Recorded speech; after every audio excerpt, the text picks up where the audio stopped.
Call Scotland webinar, and we're really pleased to have Claire McMillan here today presenting on peer interaction and AAC groups. So we're sure it's going to be a really great session.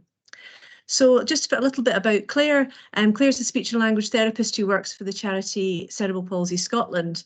The mission of Cerebral Palsy Scotland is to help people with cerebral palsy build skills, knowledge, confidence and relationships. She's part of a multidisciplinary team providing therapy to people of all ages living with cerebral palsy and all who support them. She's been in her current role for 9 language therapy tutor for BOBATH training courses. So a wealth of experience, and I'm really looking forward to hearing all about the AAC groups. So over to Claire. We're going to have 25 minutes from Claire and then a chance for some questions at the end. So if you have any questions as we go along, just if you could save them up for the end, that would be great. Thank you. Over to you, Claire. Brilliant. Thanks very much, Joanna. Thank you to everyone who's joining us. I'm just going to share some slides with you.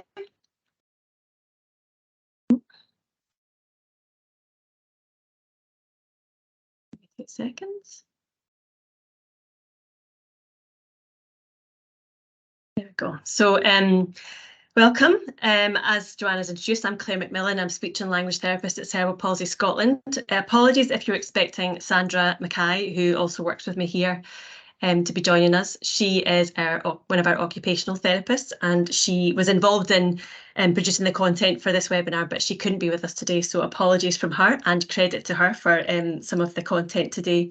And also, just before we start, just a thank you to the families who consented to having their child's photos in this presentation as well, and for permission for them to be used in the webinar. So as Joanna has explained a little bit about Cerebral Palsy Scotland, we offer therapy to children and adults with cerebral palsy, and our team, our multidisciplinary team, consists of speech and language therapist, occupational therapist, physiotherapist and a psychologist also we have. And we run individual therapy, but also as appropriate we do run groups, and one of the groups that we have run in the past is our AAC group. So we have run 4 AAC groups since 2018. 2018 was our first, and usually just one a year. And they have been for primary school age children, so that's between the ages of approximately 5 and 12 years old. Usually they've been run in just 3 half days. So the children attend for 3 half days as the group. And so as part of this webinar, I'm really just wanting to share with you what we've learned from running these groups, what worked, what didn't work, because that's also valuable for learning, and also some things that we're really still reflecting on from these groups. Our groups were themed, and as these photos will show you, we went big in on themes. This is our woodland group, our camping theme, and often that was quite a time-consuming part of preparing for the group, but we felt it was really important for motivation to have a really enhanced environment for the children to learn in, and a kind of holiday club context for them. We wanted it to be a change of perception from school, from therapy settings, and so set up different expectations from for the children about what was expected from them, that it would be more fun and more social, and maybe different if children were typically using their device mostly in an education setting. With other adults. So this was our crazy science group, which we set up to blend in with COVID regulations. A lot of our children were in a mainstream setting, so often they didn't have much experience of meeting other children who also used AAC devices. So having that kind of fun setting and social setting as the backdrop we found was really useful. So one of our first learning points was from our first experience of doing the group. We set up the group, and our aims within the group, we tended to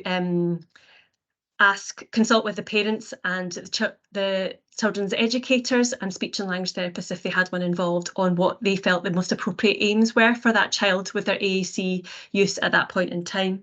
And because a lot of the aims during our first group were really to do with linguistic aims, mainly to do with syntax and combining more symbols to make more complex phrases, the activities that we organised for our first group were maybe a little bit more educational based and based around linguistic goals. And frankly, they were a bit boring.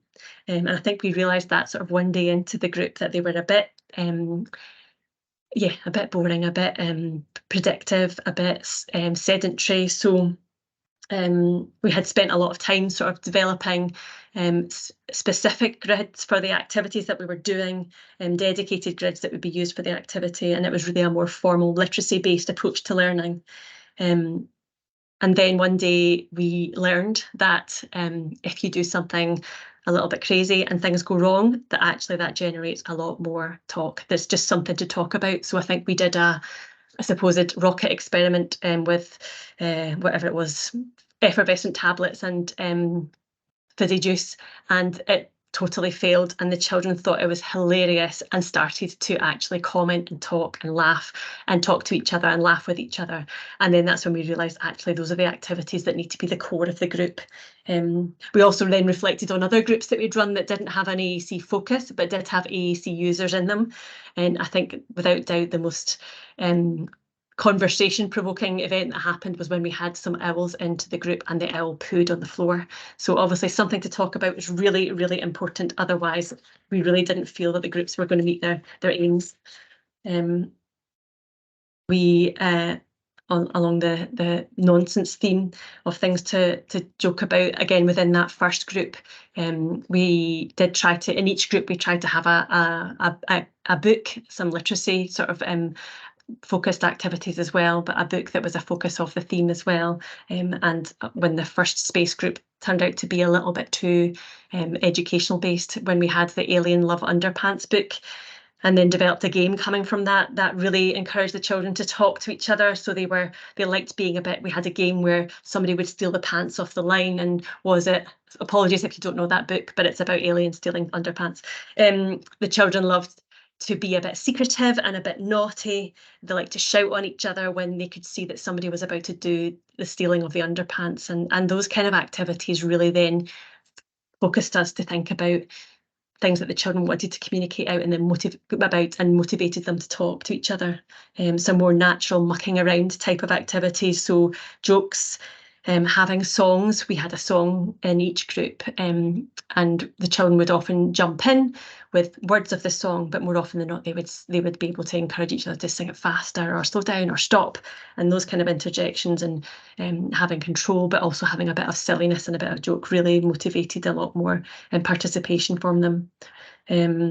We also found that sometimes it was the slightly high risk activities that were motivating for the children. So as part of our camping theme, we did do a little bit of toasting marshmallows inside. So a little bit of a treat, as well as a little bit of, we didn't use an actual fire inside, I have to say, we did use a burner, but those kind of things were really motivating for the children to have something to talk about, both within the session but also when they went home, a new experience to share with their family, and use their AAC devices at home.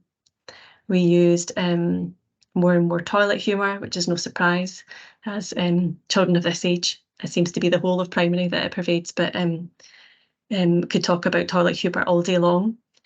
So we used the mole that knew it was none of his business, the book that Call Scotland have had some resources for in the past, certainly, as a kind of conversation starter. We used things like Alexa, the Amazon Echo device, to ask for things, either whether it be to sing the theme song for us or to give us little animal noises or other noises that were interesting and funny for the children. We found it useful to have some predictability and some repetition in the session. So the songs were a good part of that, they were a part of each session, and the children could join in. They could manipulate the song by choosing what verse they wanted to sing, or they could request that we made up a silly verse along a theme, which kept us on our toes. We had some games that were not necessarily language based, but again were about generating some joint experience and some excitement and some motivation, and then the children were able to request those games as they became familiar with them, and then shout on their peers for turns or comment on whose turn it was, comment on who was winning, those kind of things. So really a focus on the interaction rather than the linguistic goals at those points. Yeah, those were the features that we felt were really important for us to enable actual peer interaction, and develop peer learning. So learning from each other and learning, and within that also developing skills, whether it be pragmatic skills in terms of using language in more diverse ways, but also for some of them, some language development too. Now, obviously, there is a body of evidence that shows that peer interaction is really powerful, that children learn significantly when they are in groups as opposed to when they are on their own. And some of the evidence there's a reference list at the end of the webinar if you're interested in looking at any of these references further.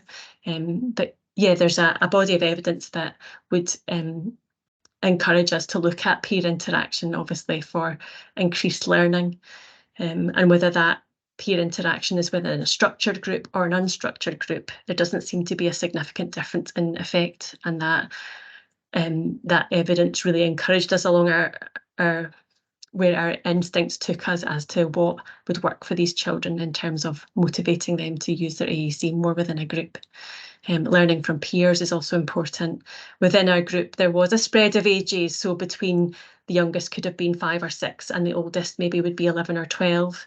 And that is obviously a little bit of a difference in terms of maybe interest and skill. But we found that the older children really benefited by being set up as a positive role model and someone that the younger children could learn from as well, and that gave them confidence. And also it was interesting to see that the younger children really did gravitate towards the older individuals as a real role model for them that they were really interested in and drawn towards.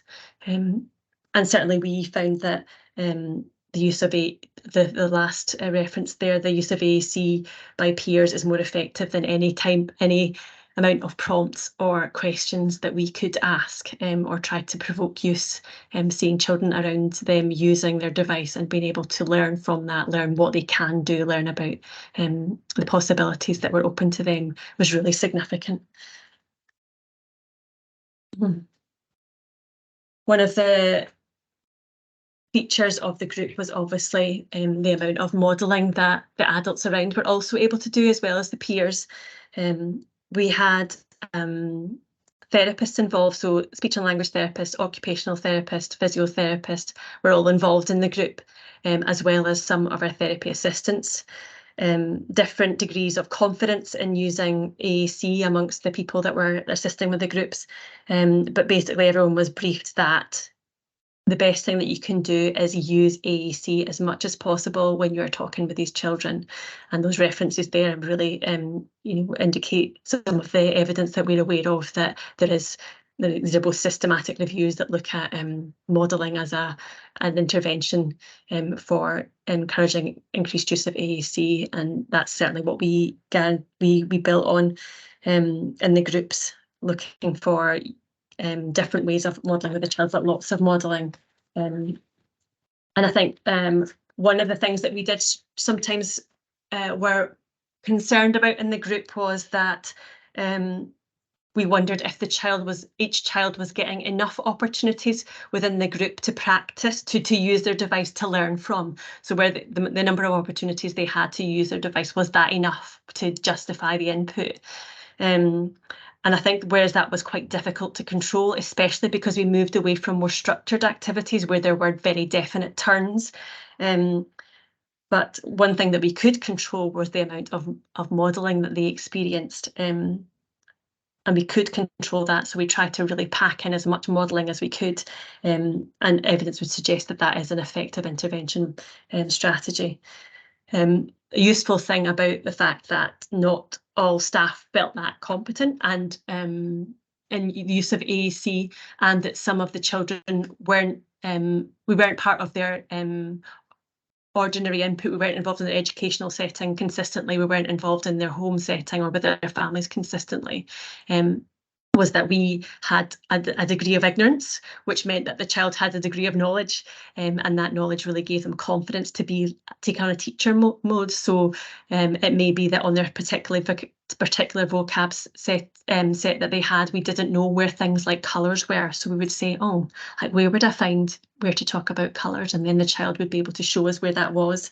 And that was, I found that was a useful strategy for building their own confidence in using their device. In terms of practicalities and considerations, like how did we actually run the groups? We had a mix of children. Some were concentrating more on high-tech AAC, some more low-tech. In 1 year, I think we had enough participants to split it into 2 groups. So we ran 2 groups within the same time period. But mostly they were just combined within the one group, and that worked fairly well. Within the group, we had a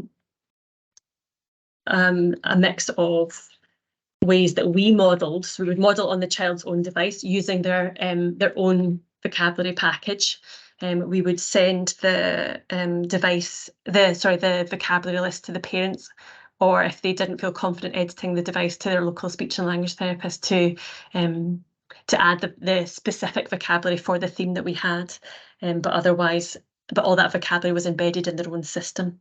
But for one of the children who was at the very early stages of using high-tech AAC, they were using super core learning grids, if you're familiar with that. So we had to add another page, which is what you see there, the high visibility stuff that's there, and that just specifically had some of our theme vocabulary on it.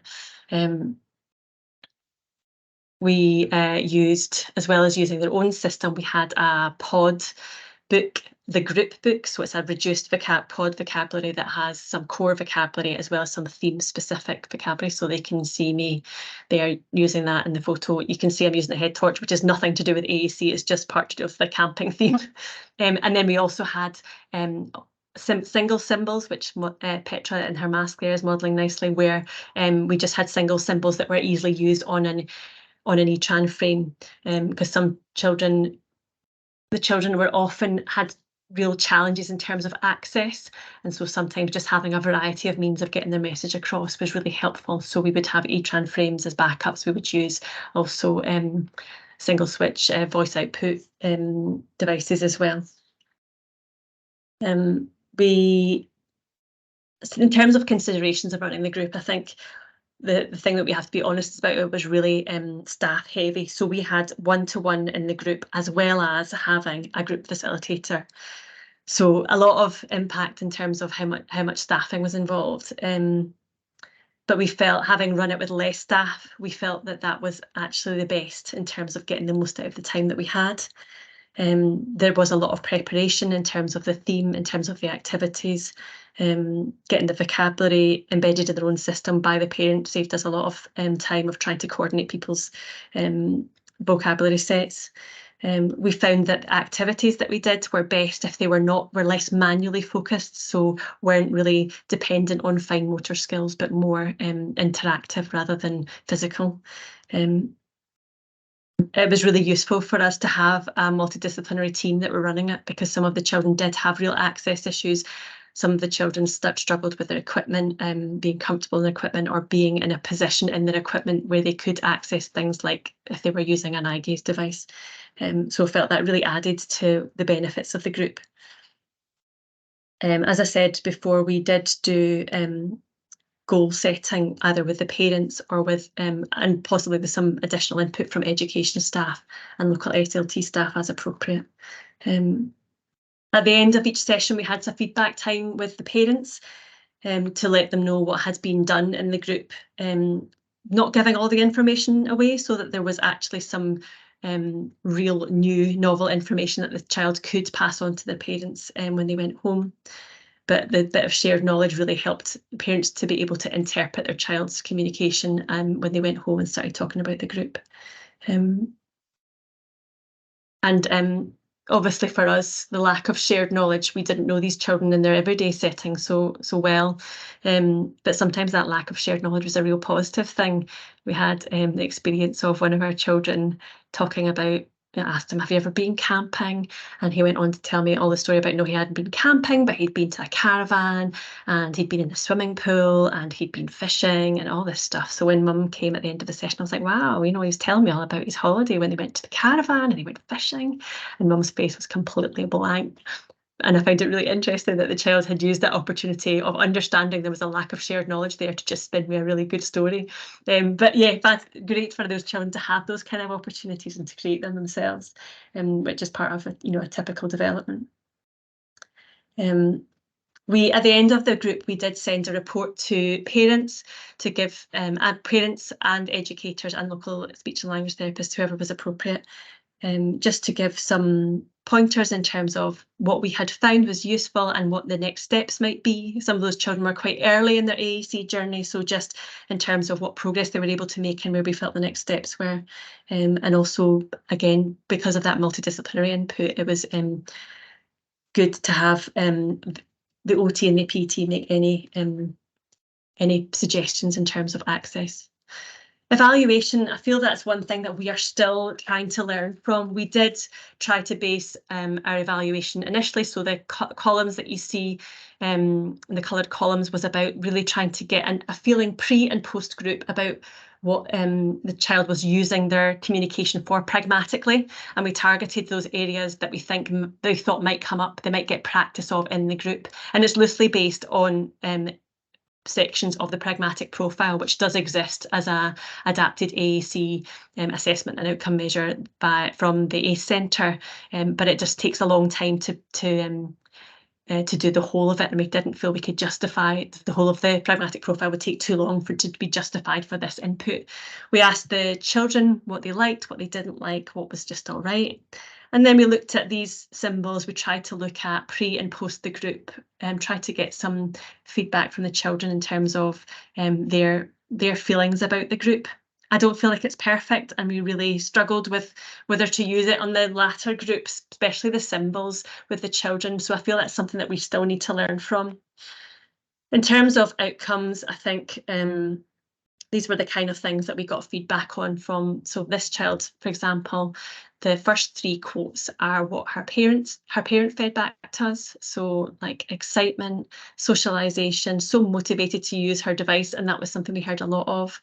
And then other things that we commented on was that she was able to increase her use to combining 2 symbols. This is the child that was just really using super core learning at the point that she came to the group. So just single activity-based pages that aren't you aren't able to navigate in between, but she developed some of those skills after.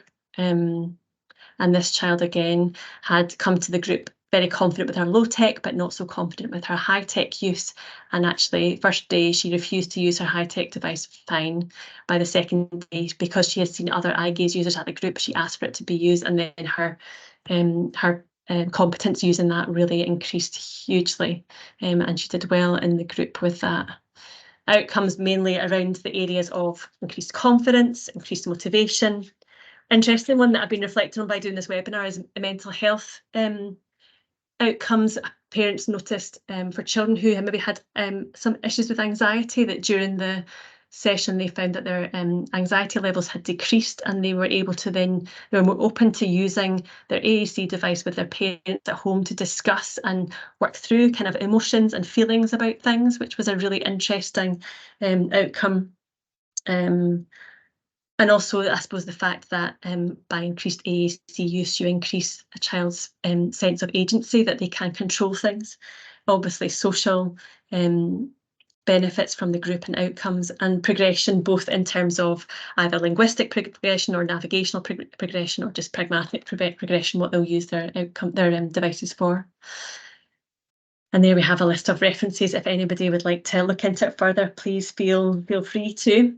I think the other outcome that I didn't mention was fun. One of the children we asked, the parents asked them, what did you like most about doing most in the group? And their answer was fun. And I think that's a really important learning strategy for children. If it's not fun, then they're less likely to learn, but if it is fun, they'll learn a lot more.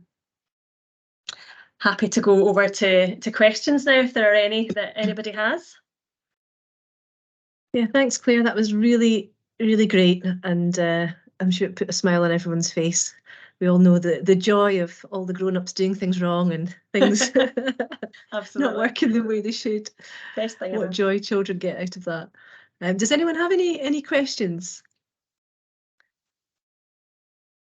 I think somebody said, thank you for this informative session. Have you noticed change in the way children communicate with their peers not using AAC from peers using AAC? How are non-users engaged with AAC users in terms of peer-to-peer communication? So have you noticed there's been an improvement in the way that they communicate with non-AAC users? I think that's what you mean. No, we haven't asked that question, to be honest, and I think it would be useful actually going from the groups to look at, you know, a few months on what was noticed. We had some feedback from like immediately after the sessions were over, and some parents got back to us and said, actually, yeah, every day now they want to use it. But in terms of that, yeah, peer AAC user to peer to non-AAC user peer, we didn't collect that information, but it's a really good question, and it'd be really nice to ask that, I think. Karen from Dumfries and Galloway saying thank you. Lots of super ideas for the AAC group we run in Dumfries and Galloway. Excellent.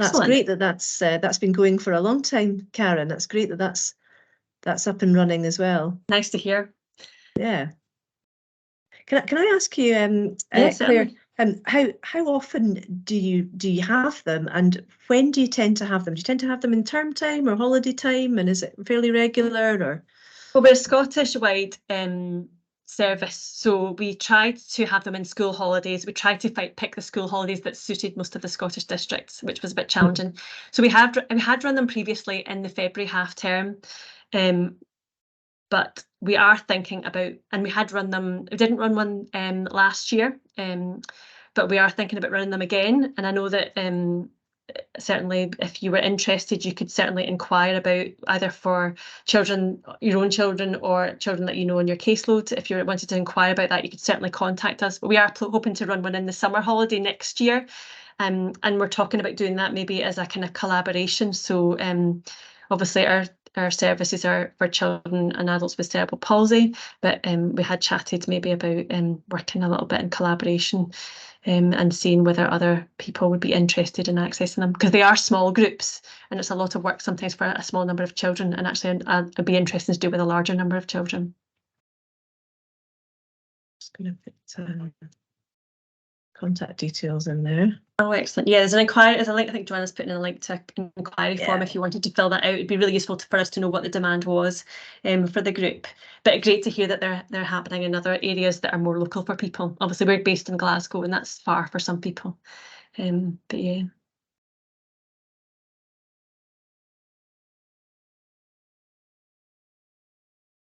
I think we are aware that it is a springboard, you know, for other for future progression. It's a small intensive burst that hopefully increases motivation, that then goes on and is capitalised by other people in their environment, education or therapy wise.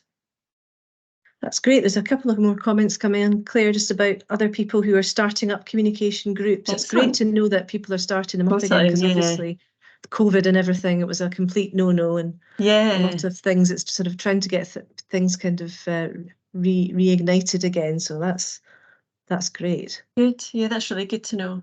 And yeah, good if you want to let us know, certainly from our point of view, it's good to know what's happening in each area so that we can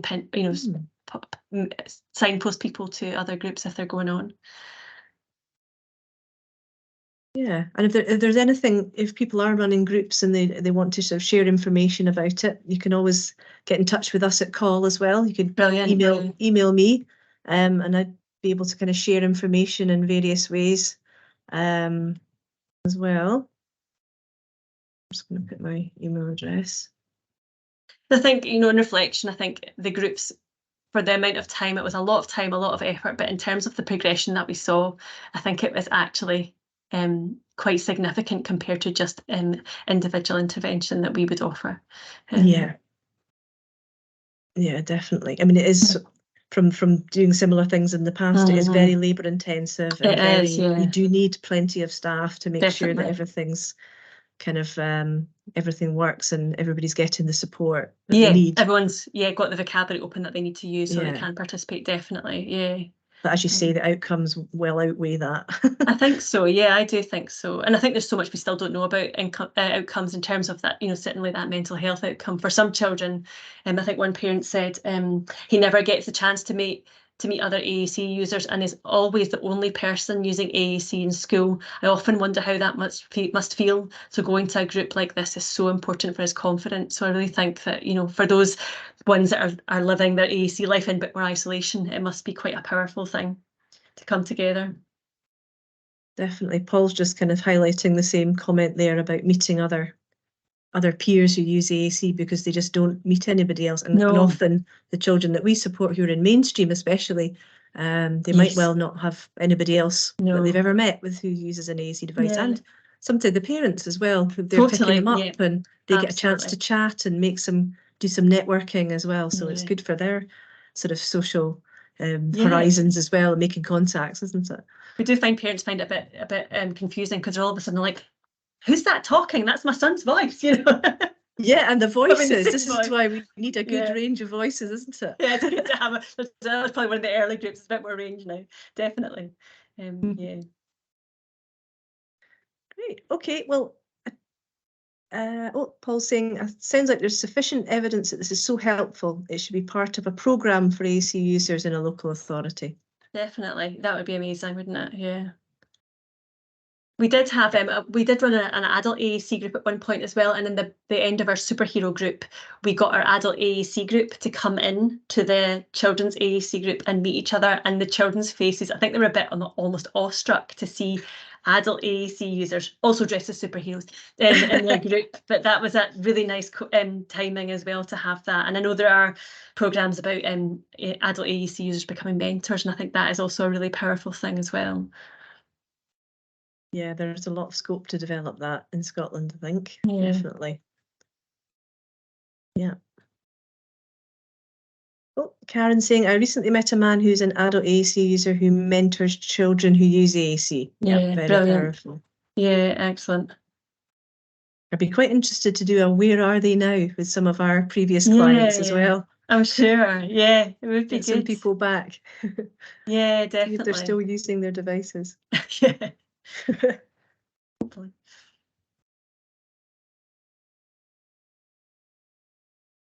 Okay, anybody else got anything to add? You can always pop your mic on if you like as well. Well, that's lots of interest there, Claire, and it's nice to know that there are other people, doing similar, starting to do similar things across Scotland. So that's fantastic. Okay, I think we're gonna wrap up there. I don't think there are any more questions. So I'm sure you'll join me in saying a big thank you to Claire for your presentation today. It's been really fun and informative, and I look forward to hearing more about the groups that you run and hopefully getting involved as well. Great. So thank you. You're very welcome. So thanks for coming along, everybody. This webinar is recorded, so it'll be archived. It'll be up on the website in the next day or so you can watch it back or share the link with your colleagues and friends. So thanks very much, Claire. Really inspiring, and enjoy the rest of your evening. Thanks, everyone.